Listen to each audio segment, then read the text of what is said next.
welcome back to another episode of Good Time Gal. It's your host, Caitlin Peluffo. Thank you so much for tuning in.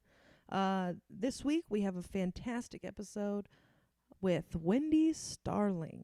A sweet, sweet babe. She's so funny. She's a delight. She's a little kooky.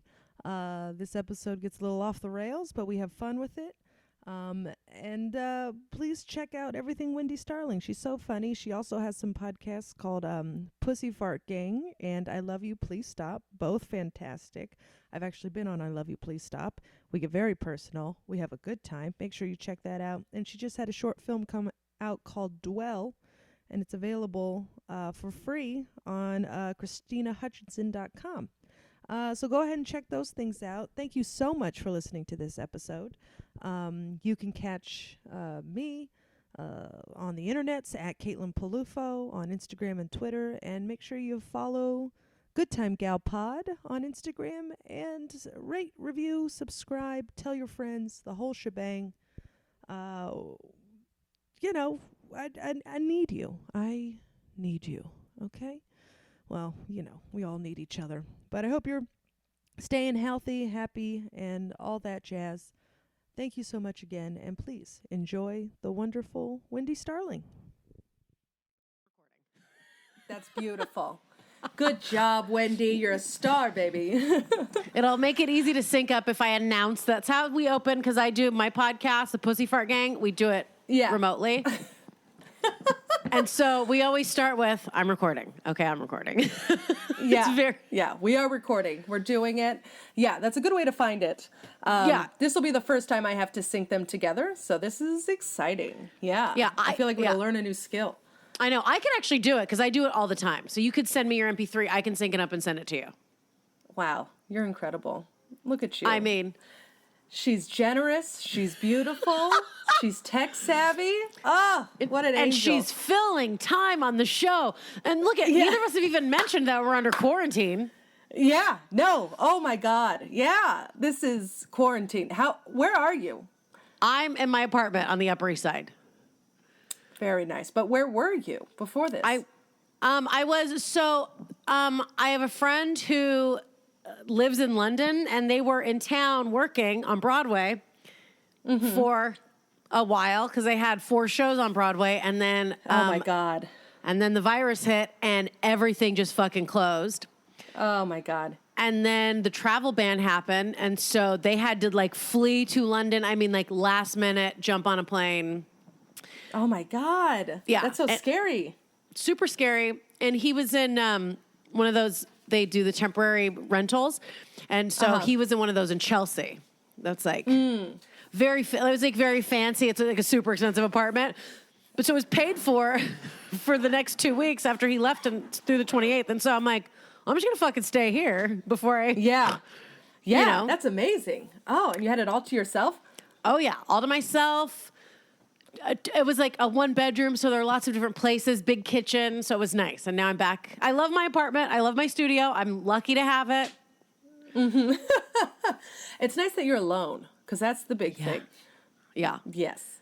Yes. I mean, I love my apartment, but I have 2 roommates attached, and do you really? They're lovely. They're lovely. They're very nice. I've been saying this quietly because these walls are very thin. Oh, dude. Yes. They're horrific. I cannot imagine. I do love, because I thought about that, but I thought when I had roommates here in New York, I was like, well, if I had roommates, I would still be in a bedroom most of the time. Yes. And it would be smaller. I'm like, so I'm just trying to look on the bright side where I'm like, I'm in a studio apartment. It's not big, but it's just me and my cat. Yeah. How's your little kitty cat? He's good. Because I was gone, and so I would come back to visit every day to feed him and hang out with him. So he got used to me just being here for 2 hours a day. I'd feed him, and I'd pet him, and then I'd get the fuck out. I got back yesterday full time. He was not happy about it. No? He was just like, all right, bitch, bye. And you're like, no, I'm staying now. I was like, oh, no, Mama's back. So he's in the closet being mad. He's like, I had my own space. I had everything I needed. And now you've just taken over the small apartment and the cat is pissed. Yeah, he's pissed. Wait, so you have roommates, and then are you still seeing your boyfriend? Where does he live? Yes, he just left the room, but he was in here with me. Ooh. And I know, we've had sex 3 times and we're like, that's enough. We're like, we get it. We get it. We know what our parts do.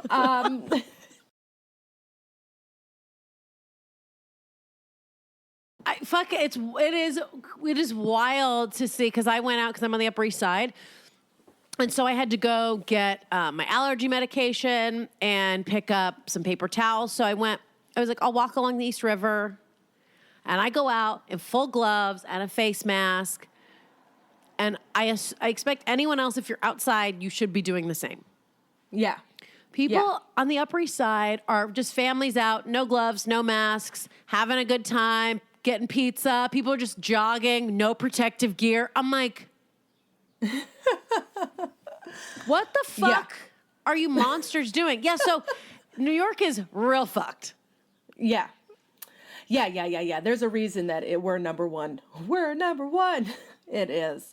Yeah, it's real fucked. And then, like, we went out to go grocery shopping and we keep our distance removed. We had gloves on. I have like a little satchel of antibacterial. And we just like, we are out. We're in and out, baby. We got a plan. We got a list. We're only touching it if we're going to buy it. Okay? Right. Yeah. So it's very intense. We've gotten the hang of it. We're very good at it. Now we're cooking. We got taco seasoning. Who are we? Oh my gosh. I know. Call me Betty Crocker. I'm killing it here. I feel very, very feminine. The most feminine I've ever felt in my life. Oh my God. We're going to make cookies. What kind of cookies? What kind of cookies are you making? The only kind I know how to make. Chocolate chip. Thank you. Nice. So, I've been doing everything. A lot of frozen vegetables, a lot of frozen, and my sauce for everything is mayonnaise with a teaspoon of chili paste in it. Done. Mayonnaise and a teaspoon of chili? Like the chili paste that you get at the Asian markets. Oh, look at you. It's like a spicy special sauce. You can adjust the level of heat. Oh, it's the most white trash, disgusting, but I grew up really poor. So I'm like, I'm in my element. We're putting mayonnaise on lentils. Let's fucking You're doing it. That's great. That's so smart. I've just been putting ranch on everything. That's what I've been doing. And then I also take hot sauce and I put it in my sour cream. So. So it's the same thing. It's the same thing. We are both white trash. We did it. We did it. This is why we get along so well. I know. We're both the same amount of trash. A thick white paste in a jar and then mix something hot and red with that. Done. Yeah. Yeah. They call it aioli in some places. Okay, we got a spicy aioli. All right, fancy bitch. You just put a little chili paste and some mayo. Yeah. And you loosened it up a bit. Good for you. We got it. We got their number. We know. All right, look, these cons have nothing on us. It's like, okay. No. Yeah, we're good. We're solid. People are starting to learn that as you, like with mixing sauces, because it's like, oh, wait, all this expensive shit in a restaurant, you're like, oh, no, this is all very cheap. Yes. Oh, yeah. Yeah, I'm saving so much money. Yeah. I used to eat out every night. Now, like, we went to the grocery store and we spent like $150, and I was like, oh my God. And then I just calculated 2 nights out eating, and I'm like, oh, no, I'm saving money. This is groceries for the week, and that would be 2 meals. So I'm okay. We're doing all right. Well, and that's the thing is like, because normally when you go out and you get food, you get a couple drinks, and you're like, we're having an experience. We're paying for the experience. And it's like, yes. But are we? Yeah, I know. I'm experiencing things all by myself that I didn't think. I just need a bottle of wine, a good vibrator, extra batteries, and I am having my own experience, okay? Me and my white trash ranch are really going to town. That's the thing. That'd be very spicy. With enough alcohol, you can have an experience anywhere, really. Yeah. If you combine the right substances. Yeah, exactly. I experienced something with my friend from Indianapolis last night. Well, that sounded very dirty, didn't it? I meant more. We did an interview together while I drank wine. Oh, wow. Okay. Yeah, no. Steve was in the room. He saw the whole thing. Oh boy. All right. Steve was in the room. Ryan, He was tied to a chair.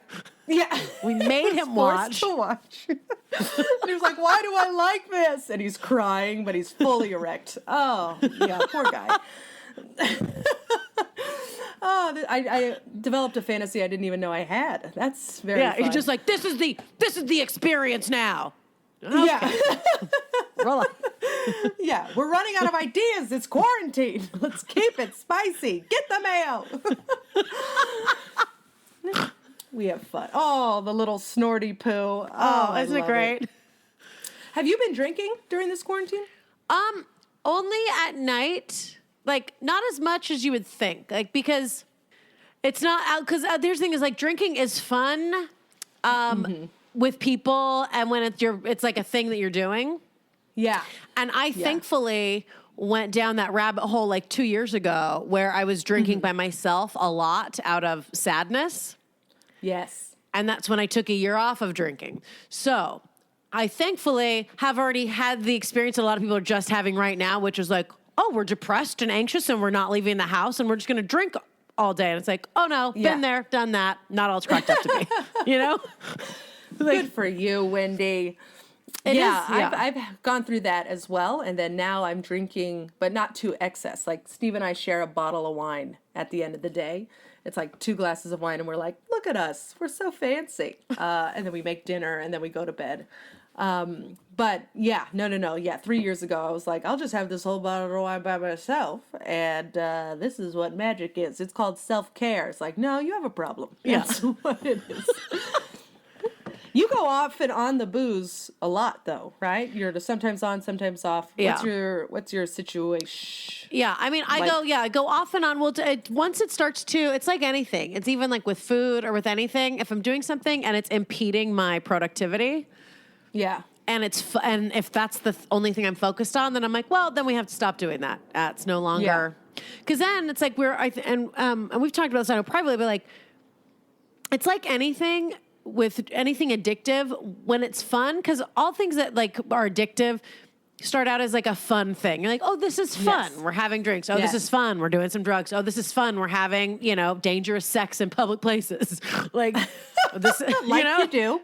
Like you do. Oh, this is fun. We're having ice cream for breakfast. This is a fun, like, but then when you start doing it and then to this point where like you need to do it, you're not even doing it to have fun. You're doing it so that you don't feel sick or out of a compulsion. Then it's like, okay, well now it's not a fun activity. And so when things turn the corner and it's not fun and it's like, oh, I'm doing this to stop shaking. It's like, well, okay, so then we need a full stop. Yeah, we need to realize why are we shaking? How did we get to shakes? How did that happen? Yeah. Are there like certain things you won't do anymore, like drugs or drinking or, like, or are you just like an open? Yeah, like, I mean, everything's pretty much on the table, especially sex in public places. Only because that's a thing we can't do anymore. Yes, I know. That is looked down upon heavily. You better be wearing gloves, goddammit. I know. No, I don't like to, because for me, the way my brain works, and I think most people, and not everyone's like this, but for me, if I say this thing is off limits forever, always, all I do is think about the thing that I can't do. Oh, yes. And so I will let myself, like, the idea of when I was, over 200 pounds and when I was losing weight and I cut sugar out, or if I want dessert, or even with alcohol, or like with cigarettes, whatever. Because even now, like, I just try to do everything less. Yeah. So my answer is people will be like, hey, do you want to get dessert? And I've had to learn this with dessert food years and years ago. People go, hey, do you want to get dessert? And I always say, oh yeah, I would love to. I'm not going to, but I would like to do that thing. Doesn't mean we get to do everything we want to do all the time. So I just remind myself, it's like, yeah, I could go for a drink. Okay, great. But that's not going to be helpful. And I can like look down the road at these are going to be the consequences. And then I just go like, okay, but what would I rather do? Would I rather get up and be productive and feel good? Or would I rather drink right now? And then you just kind of weigh. It's so hard right now with this quarantine. I feel for people struggling with any kind of addiction. Yeah.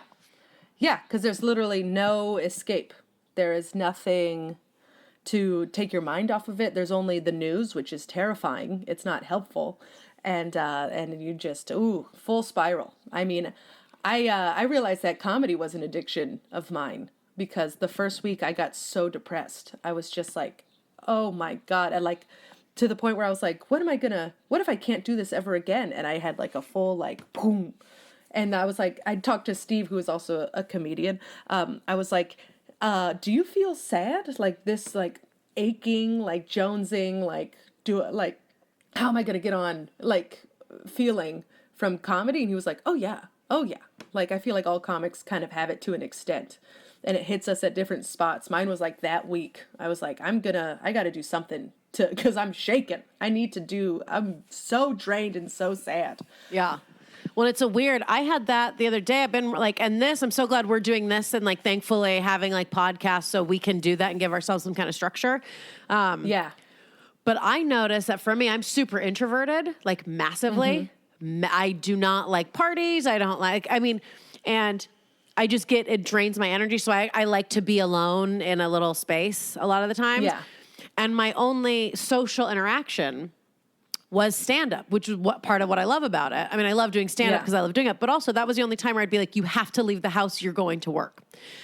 Yes. And so I would go out but I find myself, it's just the motivation to even text anybody. Because even with like texting people back, half of the time, the reason I text friends back is because I'm like, oh, fuck, I'm going to see them at the club tonight. And so I'm like, I'm not no danger. The only reason I text people back about like innocuous shit is because I'm like, well, if I run into them when I'm out, I'm going to feel like an asshole. Like, hey, I texted you 4 days ago about this thing. But now I'm like, I'm not running into anybody, baby. Like,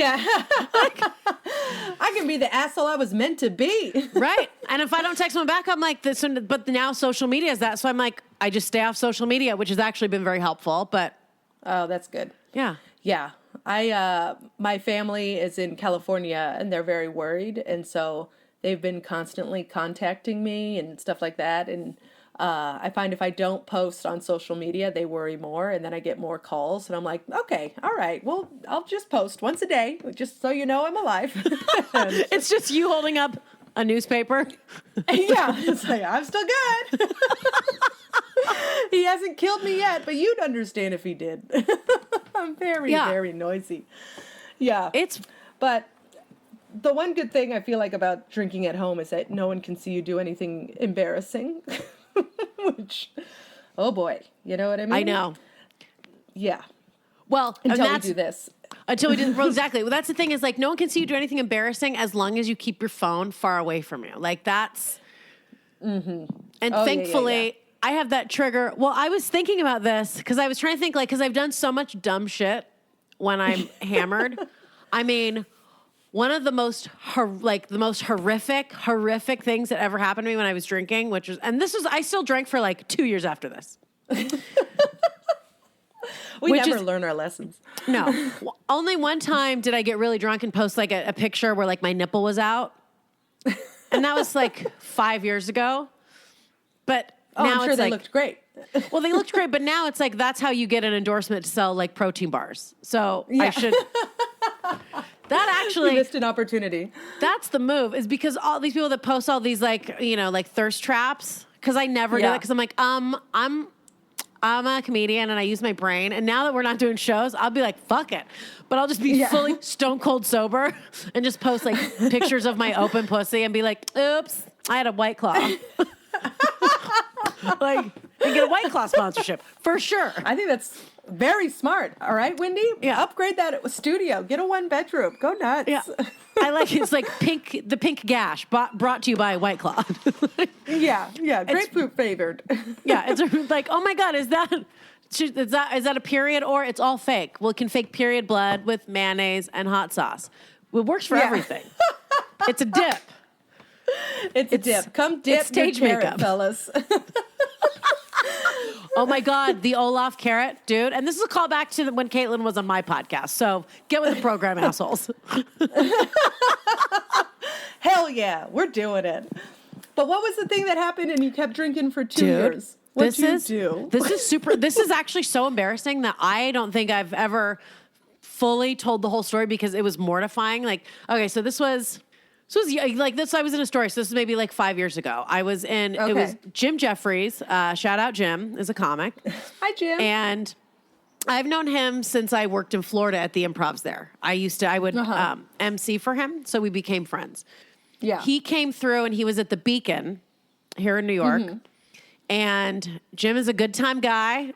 And I'm a good time gal. I will say full disclosure, we've never fucked. That's always shocking to people. We've never fucked. But we both are raging alcoholics. Yeah. And so he's at the Beacon and I get there. We're in the green room. We're hanging out with some of our friends. And my friend Lisa, who's also a comic in Florida, Lisa Correo. Hi, Lisa. Hi, Lisa. Her daughter, who at the time was like 13, was there with us. So I show up after a 9-hour shift at Whole Foods, haven't slept, haven't eaten. I walk in and Jim's like, Wendi, Red Bull vodka. He pours me a drink. So it's like all vodka, little bit of Red Bull. I started drinking it. I blacked out, like in the green room.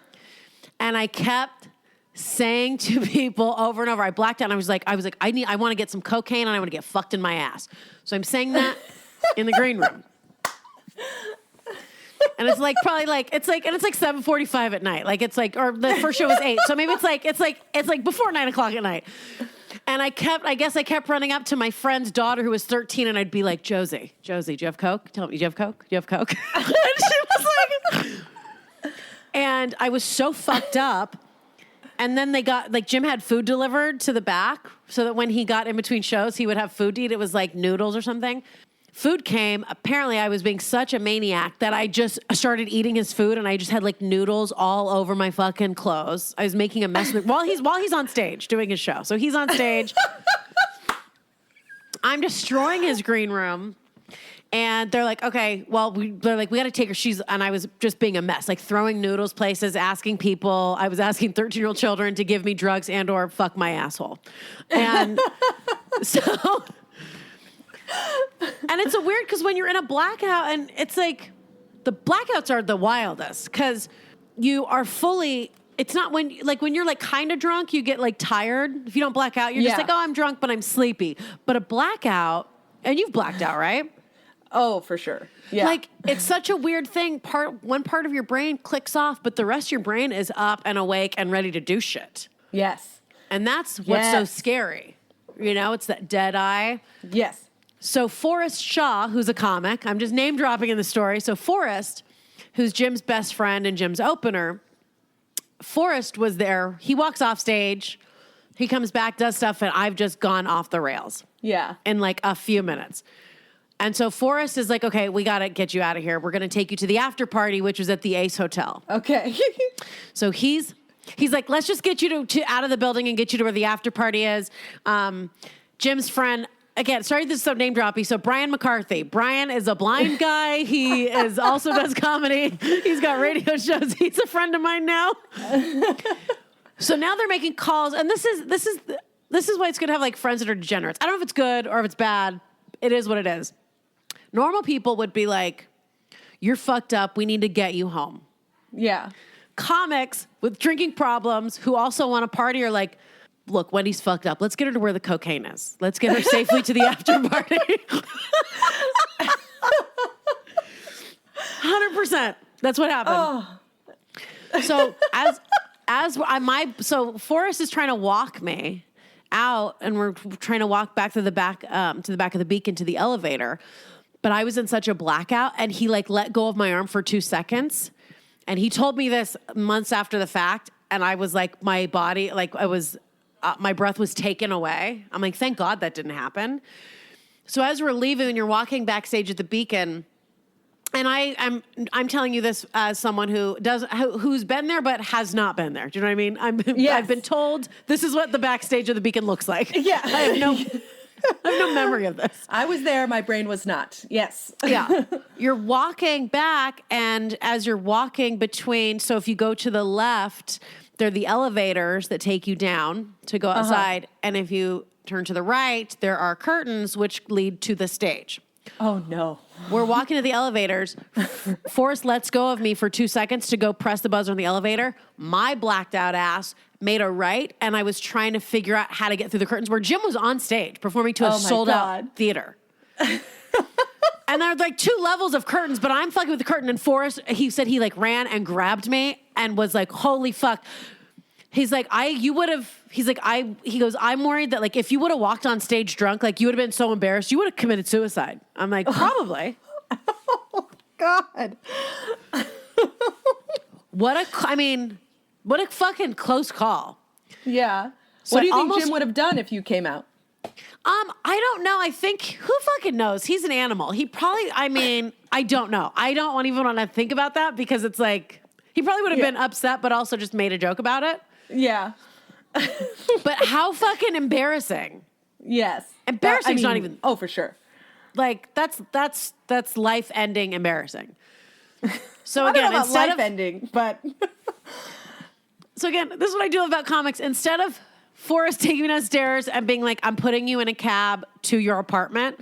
Yeah. He's like, we're sending you to the after party. So he puts me in a cab to the Ace Hotel where Brian McCarthy is there waiting. I get out of the car. I'm starting to come to a little bit. I get out, this person I've never met. He's like, hey. I'm like, hey, nice to meet you. I go, I guess I blacked out. He goes, yeah, no, you're fucked up. And he's like, here, so the party set up in here. He's like, here, they told me to like give you some of this. So we're standing outside of the Ace Hotel and being responsible and feeding me cocaine. Oh, God. So then I wake back up. Yeah, that'll a straight shot to the nose. That'll get you up, right? I feel like. So I wake up. And instead, again, there's so many points in this story. This is why I don't think about it a lot because I'm like, just a lot of bad decision making. Because at this point, this is where you go like, okay, now I'm coherent enough. I should go home. Yeah. But nope. Again, and again, when you have enough drugs and alcohol in your system, everything is an experience. And sometimes the experience is you experiencing bad decision making. Like you're just like, yeah, it's all a learning experience. And you're like, I remember one time being so drunk and being like, well, I'm going to learn from this. I'll be a better person while I am buying another drink. I'll be a better person tomorrow because I am being shitty tonight. Yeah, it's like the way that you justify. Mm-hmm. And so you're like, well, but see, I'm going to get a story out of this. And that's the dangerous thing about with comics and writers and so. Is that because we can be like, well, but I'm pulling the story for life. This will be a good story to tell. And you're like, well, but can you tell it when you're dead or in jail? Yeah, exactly. Can you tell it from the trunk of a car? Is that what you can do? Right. Like you can't, like we need to be responsible. So yeah. I get there and I'd only been in New York for like a year. So there still is that part of that glamour of like, we're at a fucking after party. People are feeding me drugs on the street. There is something kind of like, ooh, romantic. I'm in a 90s movie or whatever. Yeah. So we go inside and then I get some food, have some water. The second show gets over. Mm-hmm. Now Jim shows up and I was like, oh my God. I was like, I'm going to be so embarrassed. Jim's going to be like, you're a fucking asshole. Because when I knew him before we hung out in Florida, I didn't do drugs. Oh, okay. And he always was whatever. Fucking...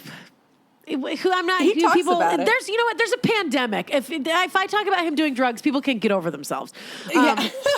Oh yeah, I should have said a famous comic. Do I care? The world's ending. I don't care. No. And I'm pretty sure Jim would own it. I think all of his stand-up, you kind of know. He's like, and then I did cocaine. So. Right. Oh, that's right. Yeah, he does. Yeah. So fucking, and this was such a long time ago, and now we're both sober. So he shows up and I remember being like, I'm super embarrassed and he was like, hey, Wendi, how you feeling? And I was like, feeling better. I'm hydrated. He goes, you had water? And I'm like, yeah. And he's like, great. Vodka. What are you drinking? So he just starts ordering drinks and it actually was really cool. It's like having an older brother. Yeah. Who's an enabler. But I just remember he was like, he just was, all his friends were there and he was like, this is my friend Wendi, nobody fuck her, just make sure she has booze and drugs when she wants it. And I was like, okay. And So again, it was like, we're having fun, but this is the difference. This is the addict thing where a lot of people can like have fun, but where something in your brain just clicks. There was upstairs, they had a suite. So we're downstairs in the restaurant and the party moves upstairs. Now again, I now blacked out again at some point at this party. And it's a lot of like fancy, you know, like hot looking chicks because they're all just like trying to get fucked. Yeah. But I was in like an oversized, like chiffon top that I got at a thrift store and a ratty hat. And I already had like stained food down my whole outfit. So From I already the was noodle just like, debacle at the Beacon. right. And it's like a weird thing. There's something as a comic where you're just like, I'm a fucking comic. I don't have to, I'm not a model. Yeah. I don't have to dress try. I dress whatever the fuck I want to dress. If I look homeless, that is like, makes me cooler. But when you look homeless and you also smell homeless and you're in a blackout like a homeless drunk person, like those things combined, it's not cute. It's not like quirky. Hold on. Jesus Christ. I'm just getting text messages. People are texting nonstop because of this fucking pandemic. People are coming out of the woodwork to be like, send me a picture of your pussy. Yeah. And you're like, give me $50. You better believe it. I'll be like, look, first of all, it's more. Like, and all my pussy pictures have a little TM. It comes with a White Claw endorsement. Again, we got to lock this down. Lock this down. Get them on the phone. So I was kind of with the program, and then we go up to this suite, and then I blacked back out. Mm-hmm. And then I heard, and so then this is the story that I heard later. So I blacked back out, and then I kind of come to, and when I come to, there was this guy that I was fucking at the time, and I was texting him, and I was in a BDSM relationship with this guy. It wasn't a sugar daddy. It was a guy that he was like, I called him daddy, and like, we're the same age, but it was like this thing where he would like never fuck me. He would like fuck me with a beer bottle. It was like a very emotionally abusive. A beer bottle? Yeah. Not a broken one, but like a beer bottle. Okay. Not really? Okay. Well, it was, but it was, so a part of this relationship was like where he would like choke me, and like it's like a dominance thing, and it's a lot of mental games, but it's a lot of like it was all stuff I consented to. Yeah. Because I used to be into that. And I mean, if anyone else, it's the end of the world. I mean, you're not putting the beer bottle down. I know. Listen, it's the end of the world. So let's just be upfront. BDSM, that sub-dom thing, is very fun. If you're super into it, probably you were abused and you're acting out abusive things that you're trying to get over. And so maybe examine that before you let a stranger just beat the shit out of you. And be like, oh, I like this. Yes. So, Wendi Starling's PSA.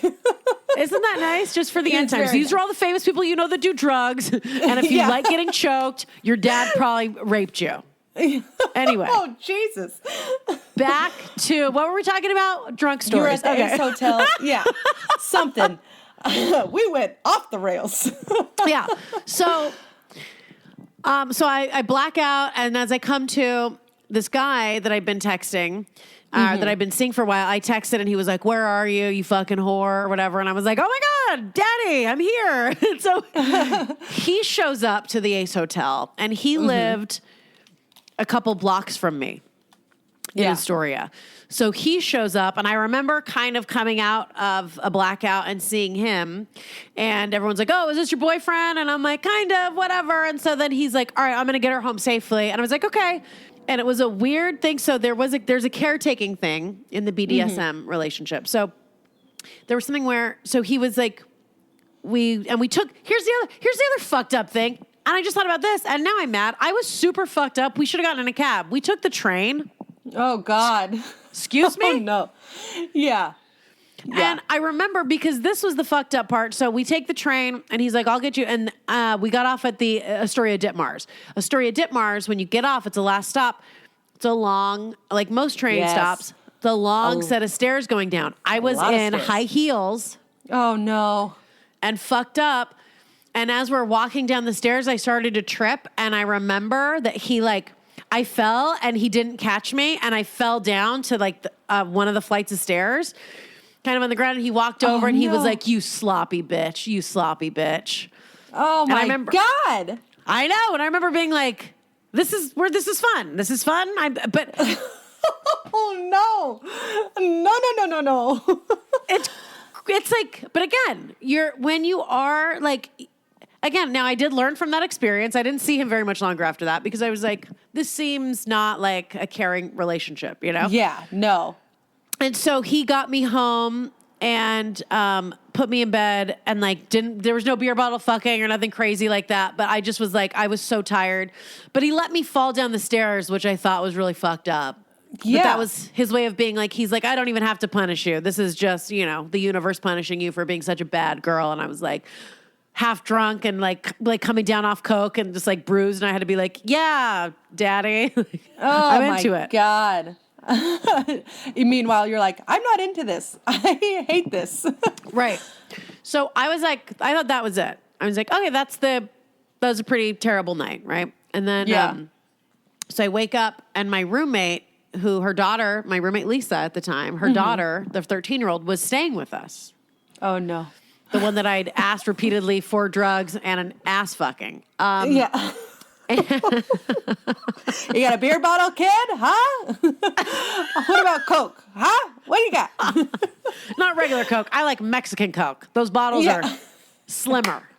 And sturdy. Hello. And it's real sugar. So I like a nice real sugar rim on my asshole. You got standards, and I admire that about you. So, you deserve nothing but the best. You deserve real sugar, Wendi. Thank you. I don't want Splenda in my country. Crazy? That stuff is poisonous. Artificial sweetener is poison. Only two things go in my asshole. Sugar and glass bottles, okay? Yeah. The only two going in, everything else is coming out. Not even sugar coming out. You don't even eat sugar. You don't have dessert.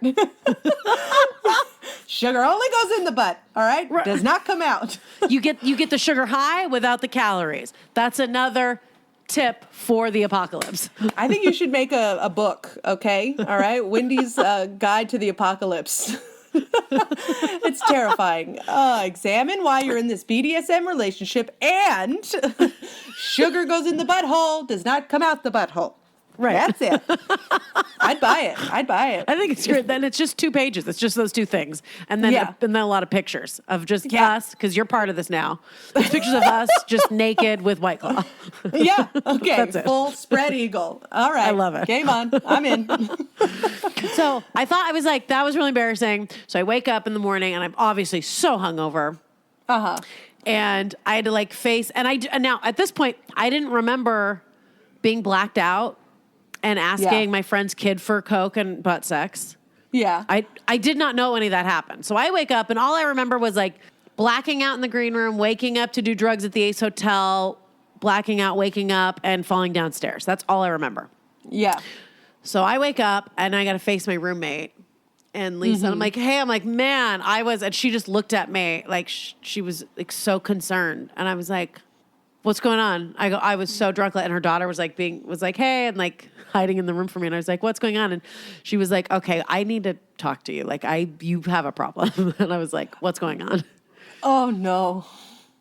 So this is the worst. This is the worst. And anyone, I mean, when someone tells you what you did during a blackout, this is easily the most mortified I've ever been, because it was just like, yeah. Oh yeah.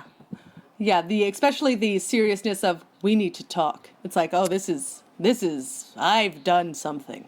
Yeah. You're like, this isn't like, oh, I smacked someone on the ass. Yeah. No. This is, we need to get you to an institution. Yeah. It was so, and like the other thing too, you want to talk about like a learning experience. I was like, how dangerous. I could have fucking died. Like, this is what's scary, is it's like, yes. Yeah. That moment where you're like, oh, I could have fallen down the stairs, broken my neck. I could have done, and then there's like a numerous amount of ways that you could have like killed yourself. Oh, right. Yeah. I almost walked on stage at a live show. And just not even to mention just the drugs and alcohol. That's poison. I mean, you think Splenda's bad for you. I mean, I'm not. Yeah. How do you think Chris Farley died? I mean, holy shit. Right. Guess what? Yeah, it wasn't from eating too many like Entenmann's low sugar snacks. You know what I mean? That was not from an artificial sweetener. It's not what that's from. No. No, it's from pulling a Wendi Starling. Yeah. And that's the thing is you go like, oh my God. And to think it's just as wild too when you're like, oh, how funny I blacked out or how funny we did all these drugs. And it's like when you're, maybe it's funny a couple times when you're younger, but then as like once you come out of that and you realize like I was drinking so much poison that my brain shut down. Like you're drinking so much that your brain is like, I don't want to be here for this. Yeah. And you're like, that's fucking so scary.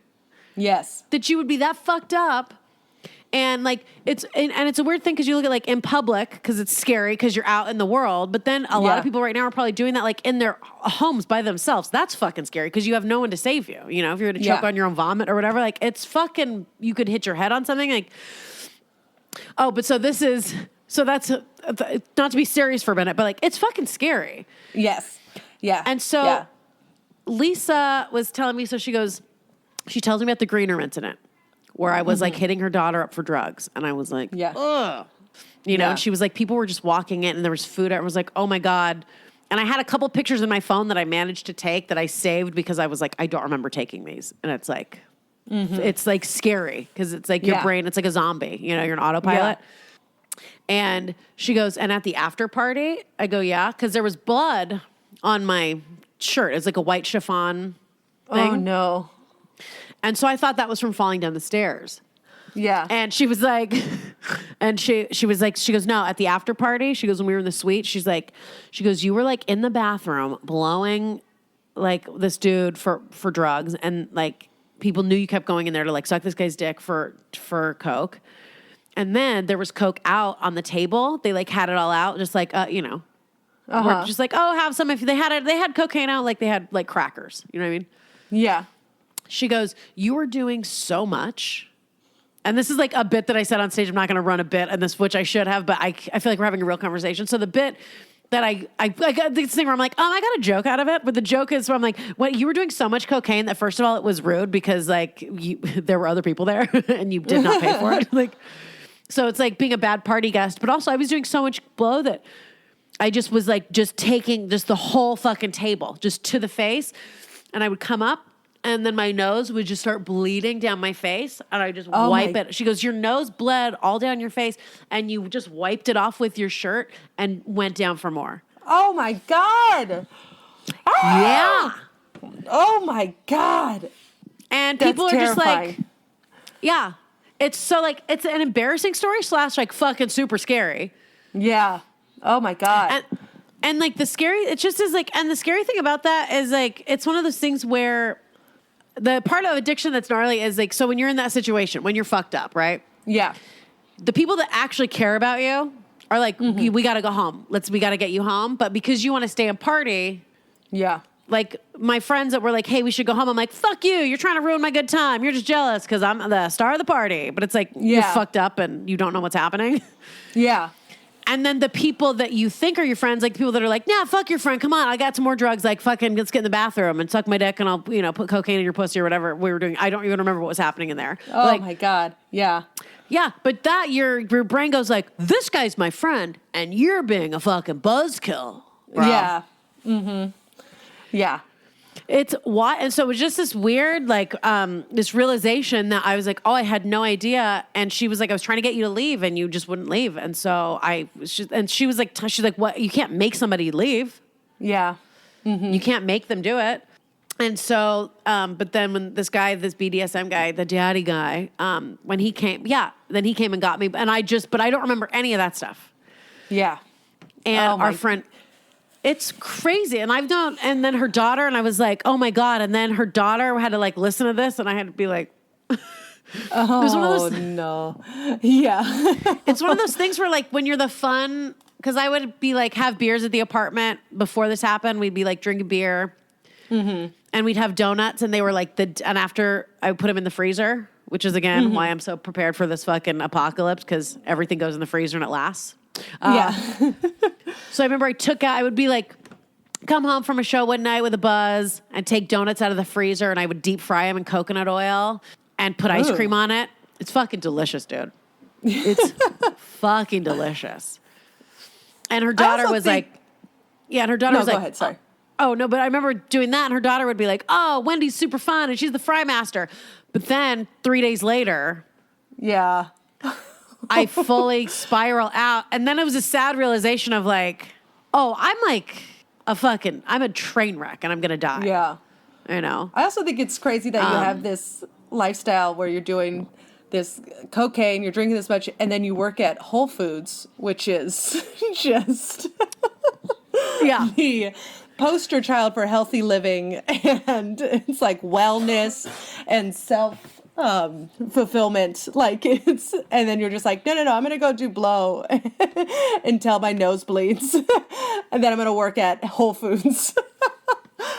Right. Well, and that's like, honestly, like that's the thing with, working at Whole Foods, and I was a personal trainer for years. Personal trainers are the least healthy, the most fucking, we used to take ephedra pills, which is like Black Diamond. I mean, it's speed. It's like worse than Adderall. But I remember taking that stuff.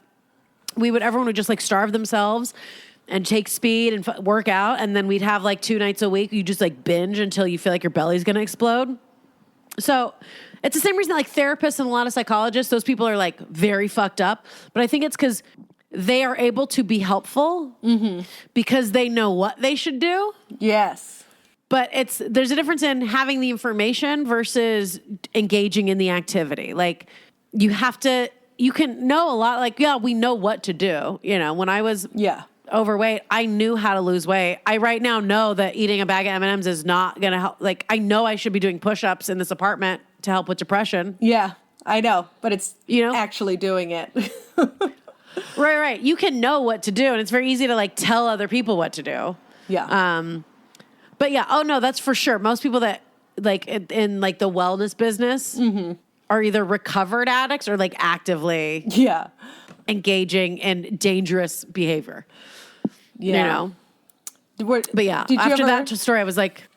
Sorry, go ahead. Oh, no. What were you going to say? I was like, did you ever party with other Whole Foods people?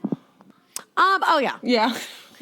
Not in New York, but in LA and Pasadena when I worked at that one. And I worked in the whole body department, so it was like skincare and supplements. Yeah. So you guys were just supplementing it up, huh? I mean, people would be like, and I didn't do drugs when I lived in California, but people would show up to work. I mean, they just take Adderall and just do blow and like fucking stock shelves for like a 4 a.m. to get there. And I didn't realize it until later when I came here and I like started the first time I did drugs, I was in New York. And I remember being like, oh, all the people that I get along with where I'm like, oh, we're on the same wavelength and we're fast talkers and we're getting shit done. It's like, oh, you people, most of my life, like you've been on drugs. Yeah. You know? Yeah. Like most of those people have been on stimulants. That's like, And it's like, okay, that makes sense. You know, like for me, and that's it. I've talked about it on before, but like for me with drugs, like with the cocaine, with that, in that instance, you're not even getting high. You're just like coming up from being drunk, but it's like, it doesn't really do anything for me anymore. Because all it does is kind of like mellow me out. So I never really felt like the high. Like right now I feel more jacked up. Yeah.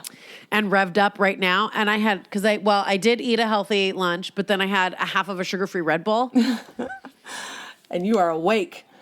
Right. And if I like Adderall, I was like, ooh, I'll take an Adderall, and I just get nervous and tired. And same with drugs, same with cocaine anymore. And I'm like, plus I can't fucking breathe. I love my cat, but I realize I'm allergic to him, so I had to go pick up Zyrtec today. Oh God. Yep. I walked to the apartment and I was like, God, I'm like sneezing. This is crazy. And I'm like, oh, I've been away from my cat for 2 weeks. Oh. So like, even if I wanted, like, I like thought about doing, I was like, I'm like, I should get, I'm like, even now just telling the story about doing coke, I'm like, it makes me want to throw up because I have so much mucus in the back of my nose. And I'm just like, the thought of doing cocaine right now makes me want to puke. Cause I'm like, I can't regular breathe. Yeah. Like, oh, you God. know? But yeah.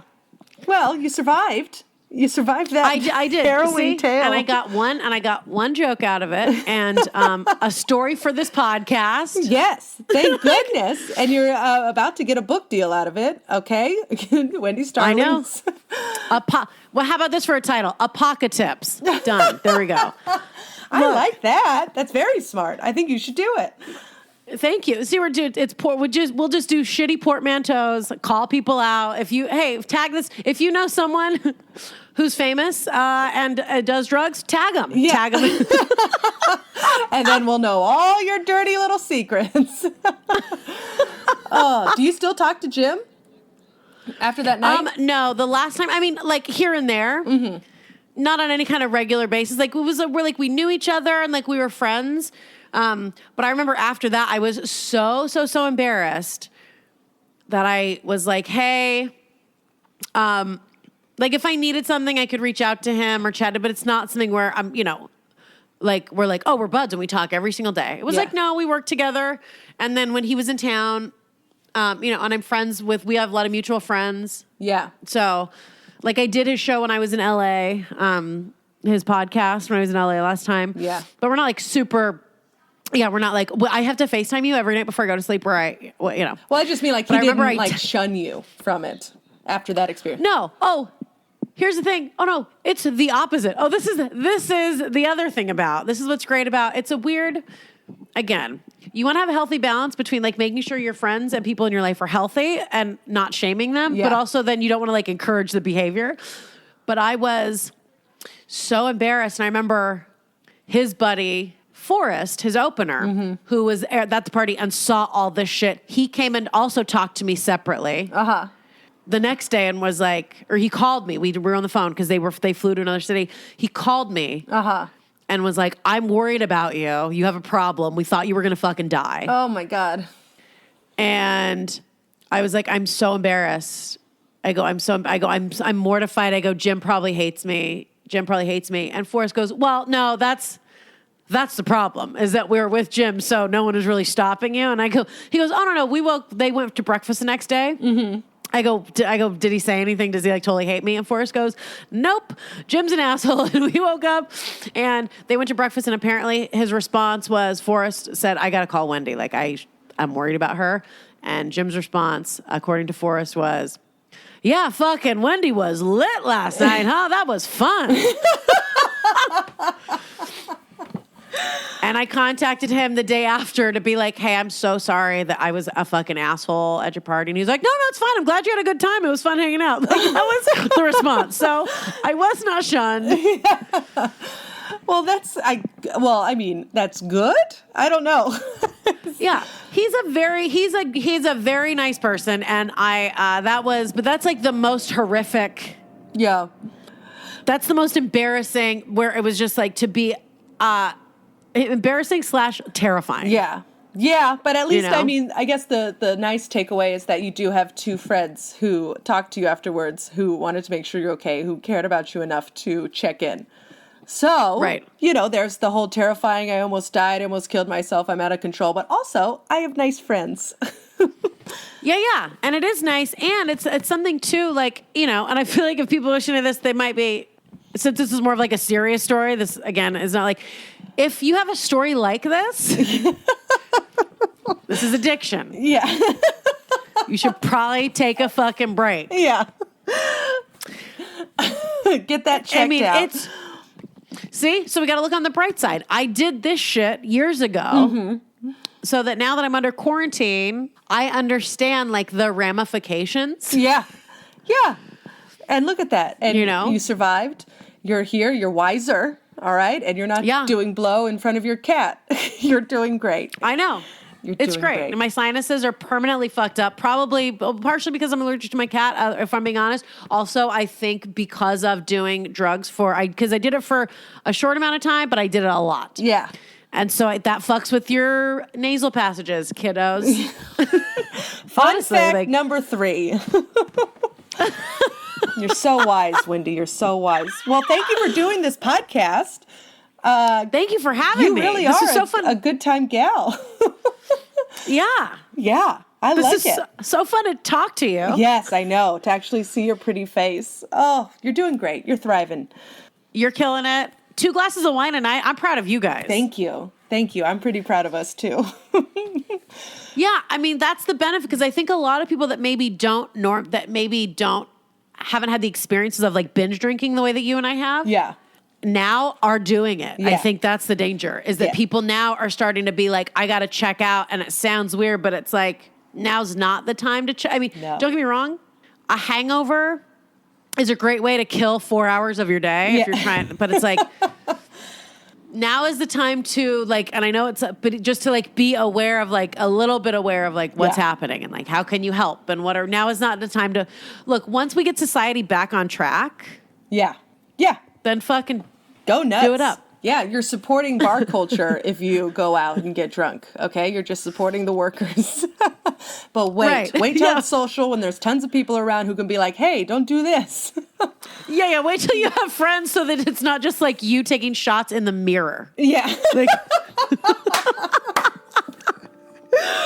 oh, you're an angel. Thank you, Wendi. You're beautiful. I love you very much. Thanks for doing the pod. Good time.